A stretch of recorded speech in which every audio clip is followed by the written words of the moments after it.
So that's it for this cabinet, and for this wall for that matter. The cabinet went together pretty easily, as you saw. I just used rabbets, glue, and screws on the joints, which makes for a strong cabinet that can support all the weight of the hardware.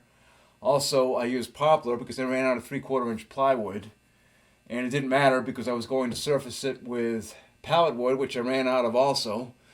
So I decided to use shiplap. So I went to big box stores to find anything that was chipped, gouged, nicked, warped, cupped, and big box stores are perfect for lumber like that. So that's it for this wall. I'll be moving on to a battery charging cabinet over here between the two partitions, and I'll be putting up more shiplap and probably building a sawtill as well over here.